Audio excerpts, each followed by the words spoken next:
तपाईले किन यस्तो हत्या हिंसा गर्नुभयो भन्थे मान्छेहरूले।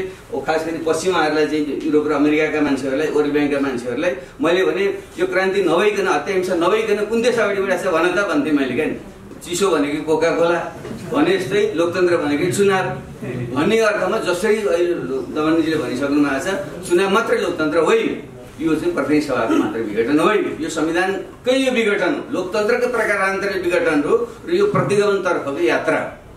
प्रयोग गरेर जारी गरिएको संविधान जतिसुकै त्रुटिपूर्ण अपूर्ण भए पनि यसलाई जोगाएर यसमा टेकेर हामी अगाडि बढ्ने, योभन्दा पछाडि हटेर अथवा यसको चाहिँ हत्या गरेर फेरि लोकतन्त्रको चाहिँ रक्षा चाहिँ हुन पनि सक्दैन। जनयुद्धभरि सबभन्दा बढी सत्तासराप गरी हुनै थिए, त्यसको सुरुमा आफै थाहा छ भित्तो काण्ड भनेको बेलामा कुकुर लिएर भन्दा उनी गृहमन्त्री काट्न आएकै हुन्। त्यति बेलादेखि उनी त निरन्तर छन् भन्छु क्या। केपी ओलीलाई म किन उनलाई त्यति धेरै दोष दिन चाहन्न भने उनी त आफ्नो फाँसीवादी लोकतन्त्र विरोधी एउटा मूर्खतापूर्ण हरकतमा निरन्तर छन्। 47 सालले धेरै मभन्दा जानकार साथीहरूले विषयवस्तु राखिसक्नु भएको छ, त्यो म दोहोऱ्याउन आवश्यक ठान्दिनँ। केही कुरा मात्र फोकस अहिलेको अर्जुन दृष्टि कहाँ हुनु पर्ला, अब के खतरा छ र त्यसलाई रोक्ने के गर्नु पर्ला भन्नेतिर नै म अहिले जोड गर्छु र थोरै मेरा केही अनुभूति मात्रै म यहाँ राख्छु। अब सबभन्दा पहिले हामी संविधान सभा मञ्चबाट यो जुन कार्यक्रम राखिएको छ परिषद मञ्च, यो यसर्थ महत्त्वपूर्ण छ कि धेरै मान्छेहरूले नबुझेर अथवा असंवैधानिक भन्ने गर्नुहुन्छ। नेपालमा 7 वटा संविधान आए, त्यो कति संविधान फेरि राख्ने भन्नुहुन्छ। मेरो विचारमा एउटै संविधान आएको छ। दमनजीले मान्नुहुन्छ नेपाली जनता आफैले आफ्नो चुनेका प्रतिनिधि मार्फत बनाएको संविधान यति एउटा हो। योभन्दा अगाडिका संविधानहरू परम्परादेखि हामीमा अथवा हाम्रा बाबुबाजेमा अथवा हाम्रो परिवारमा नै राज्यका सत्ता र सार्वभौम सत्ताको प्रयोग गरी बक्सी यो संविधान जारी गरेका छौँ भनेर 5 वटा संविधान त्यसै जारी गरिया। नेपाली जनता सार्वभौम थिएनन्, राजा महाराजाले पदशमशेर हुँदै राजा वीरेन्द्रसम्मले चाहिँ त्यसलाई चाहिँ जारी गरेका थिए। त्यसैको निम्ति जनता सार्वभौम नभएसम्म, जनता आफैले संविधान नबनाएसम्म लोकतन्त्र पूर्ण हुँदैन भनेर संविधान सभाको नारा उठाउन 46 सालदेखि हामी फुच्चे थियौँ। त्यति बेला कहिले सुन्दैन थियो। दमनजी चाहिँ अलिकति वरिष्ठ व्यक्तित्व, उहाँले चाहिँ अलिकति बोलिदिनुहुन्थ्यो। तैपनि हामी किन भनेका थियौँ यति, म कानुनको विद्यार्थी होइन, मेरो कमन सेन्सले के भन्थ्यो भने राज्यको सत्ता र सार्वभौम सत्ता जहाँ छ त्यसले चाहिँ त्यसको दुरुपयोग गरिदिन्छ। राजा महाराजाले 17 सालमा त्यसरी गरे र पछि पनि सम्भावना छ भनेर हामीले भनेका थियौँ। त्यसैको निम्ति त्यत्रो जनयुद्ध भयो, मधेस विद्रोह भयो, त्यसको बलमा संविधान सभाबाट जुन संविधान जारी गरियो यो नेपाली इतिहासको एउटा ऐतिहासिक परिघटना नै हो। त्यसका तपाईँ हामी सदस्य हुनुको नाताले हामीले गर्व गर्नुपर्छ र बच्चा त हामीले जन्मायौँ तर त्यसको हुर्काउने रक्षा गर्ने जिम्मा पनि त हाम्रो हो नि। त्यस अर्थमा यो कार्यक्रमले तपाईँले जुन जिम्मेवारी बोध प्रदर्शन गर्नुभएको छ, एउटा जिम्मेवार आमाले आफ्नो शिशुप्रतिको चाहिँ ममता प्रदर्शन गर्दै यसलाई कसैले हत्या गर्न लाग्दा अझ यो कंसले चाहिँ कृष्णलाई हत्या गरेर अनेक प्रपञ्च गरेका थियो भन्ने प्रसङ्गहरू हामी सुन्छौँ। त्यस्तै आधुनिक कंस, ओली रूपी कंसहरूले जुन गर्न पुगिरहेका छन् र अहिले प्रकारले म त भन्छु मुर्सिद बनाएका छन्, एउटा कोमामा पुगेको छ यो संविधान। यसलाई बचाउनको निम्ति तपाईँ हामीले यो प्रयत्न गर्नै पर्थ्यो, गरेका छौँ। यो चाहिँ स्तुत्य छ, प्रशंसनीय छ, अगाडि बढौँ भन्ने मेरो चाहिँ पहिलो आग्रह यो छ। दोस्रो कुरा, यसको बुझाइमा धेरै मान्छेहरू के छ भने प्रधानमन्त्रीले चुनाव घोषणा गर्नुभएकै छ, उहाँले काम गर्नाले अप्ठ्यारो पार्यो त उहाँले के बिग्रिया छ त, चुनावमा गयो भइहाल्यो, लोकतन्त्र भनेको चुनाव हो।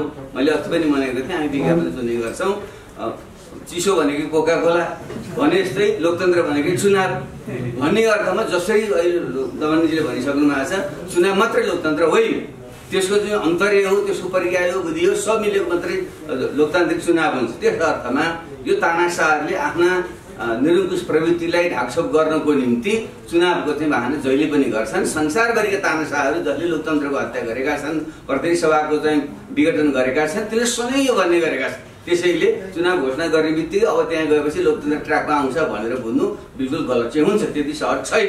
र अर्को साथीले भनेकै कुरामा जोड दिन म चाहन्छु, यो चाहिँ प्रतिनिधि सभाको मात्र विघटन होइन, यो संविधानकै यो विघटन हो, लोकतन्त्रको प्रकारान्तरिक विघटन हो र यो प्रतिगमनतर्फको यात्रा। यो बुझिएन भने फेरि तपाईँ हामीले हेरौँ न त भन्ने छ। कतिपयलाई रिस उठिएको छ यो संविधान अपूर्ण छ, थिएन त्यसरी खायो खुच्ची भनेर यसरी साथीहरू बसिराख्नु भएको छ। यसरी साथी 12 बुधैदेखि यात्रा गलत थियो, लो खायो भनिराख्नु भएको छ। अर्को साथीले यो अपुरो थियो भनिराख्नु भएको छ।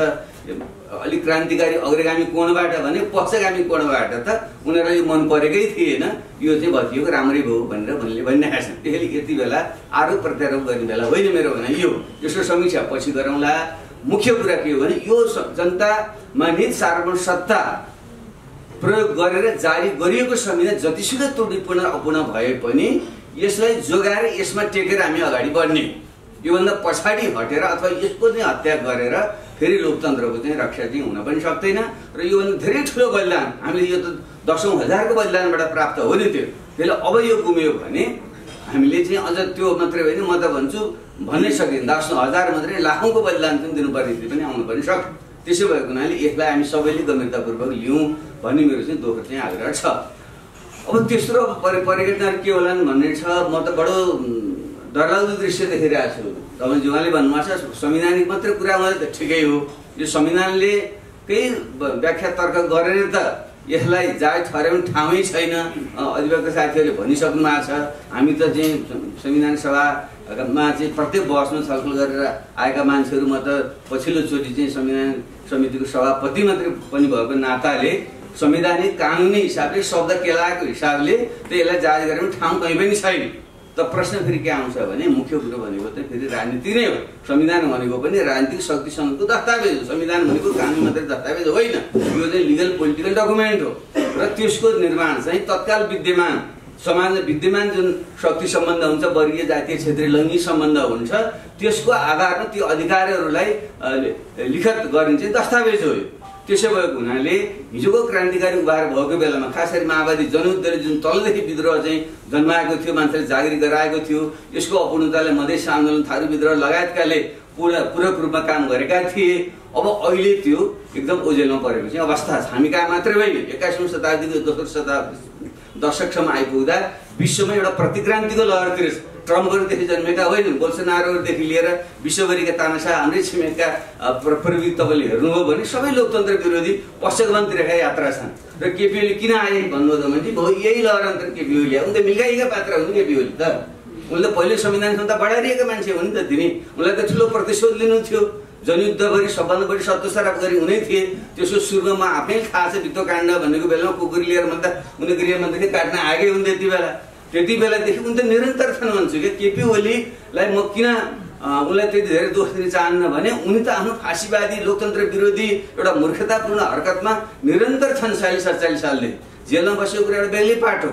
विविध कारणले गर्दाखेरि सुरुमा जापानमा अलिकति भूमिका निर्वाह गरे, पछि जेलमा बसे। जेलबाट निस्केपछि उनले इतिहास तपाईँले हेर्नुभयो भने उनी निरन्तर प्रतिगमनको यात्रामा हुनेछन्।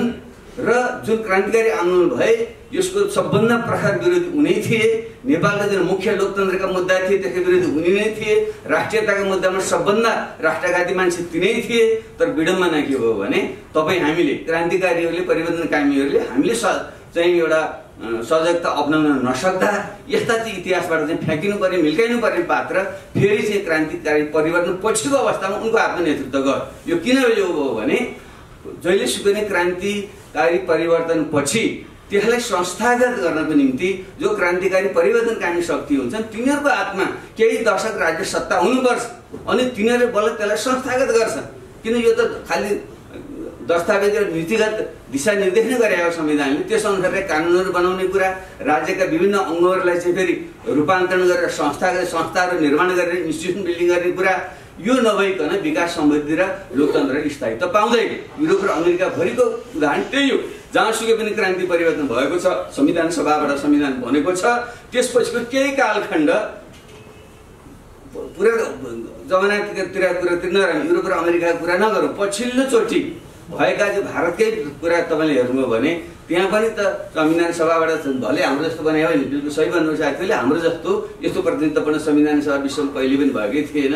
तै पनि संविधान सभाबाट पछिल्लोचोटि बनेको चाहिँ त्यहाँ र अरू विभिन्न देशका हुन्। त्यहाँ तपाईँले हेर्नुभयो भने अथवा क्रान्ति भएकै कम्युनिस्ट क्रान्ति भएकै देशहरू, भियतनाम लगायतका देशहरू तपाईँले हेर्नुभयो भने, अथवा चाहिँ अहिले पछिल्लोचोटि परिवर्तन आएका देशहरू हेर्नुभयो भने त्यहाँ चाहिँ त्यो परिवर्तनकामी जो शक्तिहरू थिए तिनले केही दशक नेतृत्व गरेका छन् र संस्था बनेको छ। त्यसको जग्गा यहाँ आएको छ। अमेरिकामा 200 वर्षमा किन टिको, भलै ऊ ट्रम्प जस्तो गद्रे आएर त्यत्रो गद्रा पनि उसले गर्यो त्यो एउटा खालको। तै पनि तिनीहरू इन्स्टिट्युसन बलियो भएको हुनाले 10 दिन मात्रै समय बाँकी छ, तै पनि त्यसलाई दण्डित गर्छु भन्ने त्यो पनि संस्था भने त त्यहाँ जनप्रतिनिधि सभा 200 वर्षमा कहिले पनि विघटन भएको छैन भने ती उदाहरण हुन् नि। त्यसैले हामी कहाँ चाहिँ के भयो भने हामीले क्रान्ति र परिवर्तन हामीले गऱ्यौँ, तर के गर्यौँ भने त्यसलाई चाहिँ फेरि कार्यान्वयन गर्ने एउटा दुध कुर्नलाई चोर बिरालोलाई दुध कुर्न छोडिदिए जस्तो गरेर हामीले अब संविधान सभा पछिको चाहिँ सरकारमा चाहिँ केपी ओली महान ठुलो राष्ट्रवादको एउटा लहरमाथि चाहिँ उभिएर सत्तामा हामीले पुर्याइदियौँ र उनले यसलाई पुरै भत्काउन पुरै प्रतिशोध इतिहासप्रतिको प्रतिशोध भन्छु मैले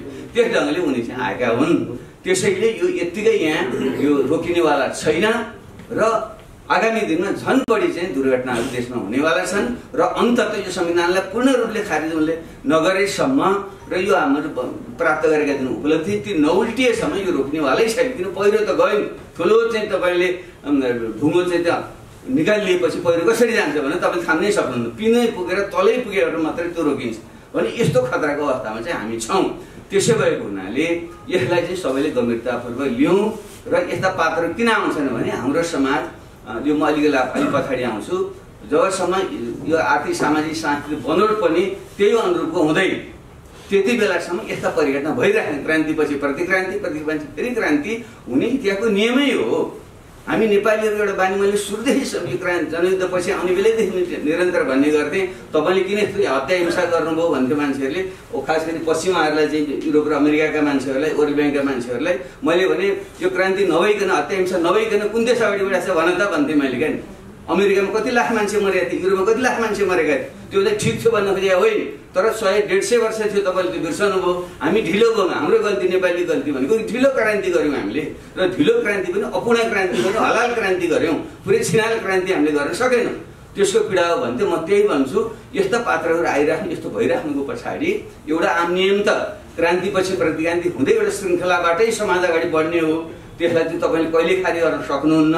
मानव जाति सभ्यता समाज रहेसम्म यो चाहिँ श्रृङ्खला चलिरहेको छ, निरन्तर क्रान्ति कन्टिन्युस रेभोल्युसन श्रृङ्खला। त्यसैको एउटा कारण त हो, तर हामीमा चाहिँ बढी छिटो छिटो किन यस्तो भइरहेछ भने हामीले क्रान्ति पुरा नै गर्न पाएनौँ। विविध ढङ्गले चाहिँ हामीले यो जुन हाम्रो भूराजनीति छ, हाम्रो देशको चाहिँ अत्यन्त जातीय क्षेत्रीय बनोट चाहिँ अत्यन्त विविधतापूर्ण छ, आदि आदि कारणले गर्दा जुन आंशिक परिवर्तन हामीले ल्याएका छौँ त्यसलाई संस्थागत गर्न नसक्ने, आर्थिक सामाजिक सांस्कृतिक समस्या हल गर्न नसक्ने, जनतामा असन्तुष्टि आउने, अनि त्यो असन्तुष्टिको बलमा चाहिँ फेरि यता तानासा फासी शासकहरू अगाडि आएर भ्रम छर्ने, यो क्रम नै हो मुख्य चाहिँ एउटा अब्जेक्टिभले तपाईँले भन्नुहुन्छ भने। तर यसो भनेर हामी हाम्रो अगुवा मान्छेहरूको भूमिका के त भन्दा तपाईँ हामी अगुवा मान्छेहरूले यो कुराको आकलन गरेर एउटा अन्तर्राष्ट्रिय परिस्थिति, राष्ट्रिय परिस्थिति, देशभित्रको परिस्थिति, हाम्रो चेतना स्तर, आर्थिक सामाजिक संरचनाको ख्याल गरेर हामीले नीति बनाएर अगाडि जाने हो। त्यसमा हाम्रो त्रुटि कमजोरी भएकै छ। मेरो हिस्साको जिम्मा म लिन्छु। तपाईँले के भन्नु भने मेरो हिस्सा म लिन्छु। मैले त संसारबाट बोलेको छु, सडकबाट बोलेको छु, यहाँ पनि बोलेको छु, तपाईँ हामी सबैले ममा भन्न पर्छ। तर यसको अर्थ के होइन भने यो भइरहेको छ भने चुप लागेर बस्ने विषय चाहिँ होइन। सचेतन अर्थको भूमिका हुन्छ र हामी सचेत मानिसहरूले, खास गरी यो चाहिँ संविधान सभाका सदस्यहरू, यस्ता चाहिँ कानुन र संविधान वेत्ताहरू, बौद्धिक क्षेत्र, नागरिक समाजका चाहिँ प्रबुद्ध व्यक्तिहरू हामी अगाडि आउनुपर्छ, जो राम्रो सङ्केत देखिराखिएको छ। र आम जनतालाई फेरि एकचोटि चाहिँ हामीले चाहिँ सडकमा चाहिँ उतारेर जनदबाव सिर्जना गरेर आवश्यक पर्छ भने अर्को फेरि एउटा ठुलो जनविद्रोह, अर्को ठुलो एउटा जनआन्दोलनको मार्फत चाहिँ यसलाई फेरि हामीले ट्र्याकमा चाहिँ ल्याउनु पर्छ। म यो यहाँ चाहिँ तेस्रो कुरा म यो गर्न चाहिँ चाहेँ। चौथो चाहिँ अर्को पाटो अदृश्य राजनीति के भन्नुभयो, हामीले बडो गम्भीर कुरा भनिराख्नु भएको छ, कति खोल्ने नखोल्ने बेली कुरा हो। तर हामी कहाँ के छ भने राजनीतिक स्थिति अत्यन्त गम्भीर छ। तपाईँ देख्नुभयो हाम्रा पुराना पार्टीका भएका नेता साथीहरू अहिले म कसैलाई पनि केही चाहिँ ऊ चाहिँ छेडखानीमा अहिले गर्न चाहिरहेको छैन, कि हामी सबै नमिलिकन यो समस्याको समाधान हुनेवाला छैन। फेरि पनि हामीले देख्यौँ नि हाम्रो कति कमजोर धरातल छ हाम्रो राजनीतिक पार्टी, हाम्रो नेतृत्व। यस्तो कुरा त एउटा कमन सेन्सले बुझ्नु पर्छ। जब केपी ओलीले यो केही वर्षदेखि यो कुरा गरिरहेको थिए, गत असारमा त उनले गरि नै सकेका थिए भने त्यतिबाट बुझ्नु पर्दैन। मैले त्यति बताइले भएन भने मैले त्यो सबैलाई यो हाततिर हात्ती छाप चपल उस्तै उस्तै भन्ने भएन त मैले त बोलेको छु विषयमा त। अझ बलियो केपी ओलीले किन तपाईँले खेद्या भन्ने मान्छे, मैले खेद्या होइन व्यक्तिलाई। त्यो प्रवृत्ति हो, यो फाँसीवादी प्रवृत्ति हो, निरङ्कुश प्रवृत्ति हो, यो चाहिँ धुन्धुकारी प्रवृत्ति हो, यो चाहिँ भस्मासुर प्रवृत्ति हो। त मैले त भनेको भनेकै थिएँ नि भन्न त भने आखिर त्यहीँ त गयो। त्यसैले म के भन्न चाहन्छु भने राजनीतिक बाटो अलिकति गम्भीरै छ र हाम्रो राजनीतिक दलहरू, नेतृत्वहरू जो खास गरी बिपीहरूको जेनेरेसन गयो, बिपी र पुष्पलालहरूको, त्यसपछि हेर्नु भने त्यसको नाम लिएर पुष्पलालको नाम लिने पार्टीहरूमा न त्यो भिजन, एउटा दृष्टिकोण, न प्रतिबद्धता छ। बिपीको खालि एउटा मूर्ति स्थापना गर्ने र पूजा गर्ने बाहेक केही पनि गर्ने हुँदाहुँदै त्यो पनि बिपी होइन अरूको पूजा गरेर पनि थाले। आजका दिनहरू पनि तपाईँले हेर्नुभयो भने अरूकै मान्छेहरू त्यही बिपीका भक्त भन्ने मान्छेहरू अरूकै पूजा गर्न थालिसकेका छन्। यस्तो अवस्था छ, वैचारिक यस्तो स्थिति यहाँनिर छ। अर्कोपट्टि जुन सामरिक पाटो हो, राजनीतिक जुन पाटो हो, यो पनि त गम्भीर छ।